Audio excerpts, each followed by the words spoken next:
मैं डॉक्टर रेणु शाही A1 राजस्थानी में आपका स्वागत करते हैं। हमारे साथ एक बहुत ही बड़े शख्सियत डॉक्टर सुनील विश्वकर्मा जी, जो वर्तमान में महात्मा गांधी काशी विद्यापीठ के ललित कला विभाग में एसोसिएट प्रोफेसर और विभागाध्यक्ष हैं। वो यहाँ एक कला कैंप में आए हुए हैं और उनकी कलाकृति को देखते हुए हमने उनसे कुछ बात करने की सोची और सोच रहे हैं सुनील जी से आगे उनके कैरियर के बारे में, क्योंकि इनके बारे में हम लोग बहुत कुछ पहले से जानते हैं, लेकिन आगे वो क्या करना चाहते हैं इसके बारे में सुनील जी आप हमारे दर्शकों को कुछ बताइए। जी बहुत बहुत नमस्कार आप सभी लोगों को। कला का कैरियर तो एक कला साधक के लिए जीवन भर विद्यार्थी की तरह सीखने का होता है और वो पूरी तरह से चित्रकार जीवन भर कभी नहीं बनता है, वो साधक ही रहता है और जीवन भर कला की साधना करता है और कुछ न कुछ रोज़ सीखने का प्रयास करता है। और कला कैंपों के माध्यम से जो कलाभ्य आज IIS यूनिवर्सिटी में एक नेशनल कैंप हो रहा है, उसमें सब लोग देश भर से गिने चुने आर्टिस्ट आए हुए हैं, उसमें मुझे भी सौभाग्य प्राप्त हुआ है और इन कैंपों के माध्यम से वास्तव में बहुत कुछ सीखने को मिलता है और अपने अंदर भी जो है उसको लोगों के सामने पहुंचाने का भी अवसर होता है। तो आज मैं भी इस कैंप में सम्मिलित हुआ और मुझे भी चित्र बनाने का अवसर मिला है। मैंने काशी के रामलीला का चित्रण किया है। अच्छा।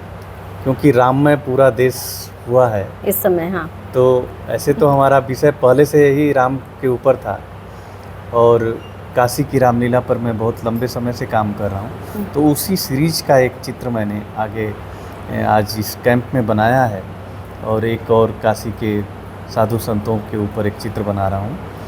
तो काशी की रामलीला एक अपने आप में बहुत ही अलग रामलीला है, क्योंकि गोस्वामी तुलसीदास जी ने स्वयं उस रामलीला को प्रारंभ किया था। अच्छा। शुरू किया था रामचरितमानस लिखने के बाद। अच्छा। और आज भी रामलीला वो उसी स्थिति में जैसे गोस्वामी तुलसीदास जी ने प्रारंभ किया था, पेट्रोमैक्स के लाइट में ऐसे लगता है कि हम 500 साल पहले उन दृश्यों को फिर से देख रहे हैं। अच्छा, मतलब प्राकृतिक वातावरण में ही वो सारी चीज़ें प्ले की जाती हैं। पूरा रामनगर 5-6 किलोमीटर एरिया में है।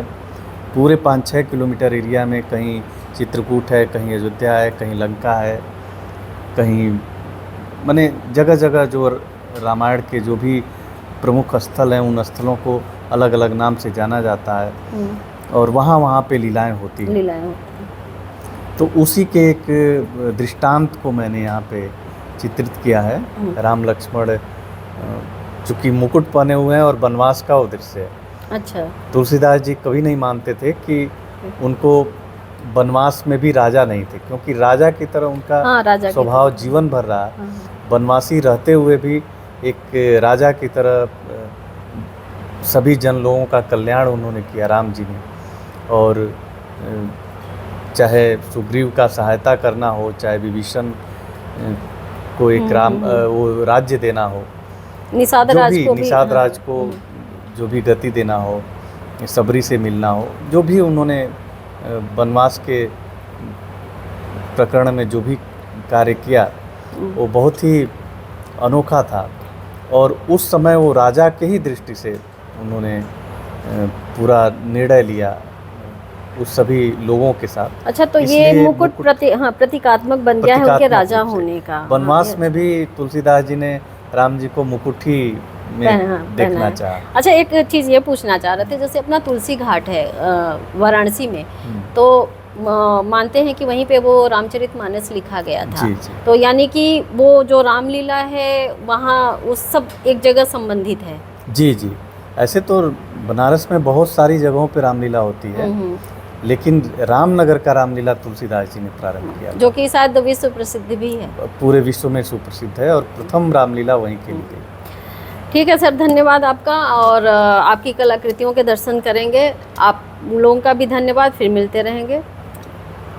तो दोस्तों, इसी तरह की लेटेस्ट अपडेट्स पाने के लिए आप हमारे YouTube चैनल को सब्सक्राइब करें A1 राजस्थानी। और इसके अलावा आप हमें Facebook पे भी सर्च कर सकते हैं राजस्थानी, करें A1 राजस्थानी। वहां जाकर आप हमारे पेज को लाइक कर सकते हैं और वीडियो को शेयर करना ना भूलें।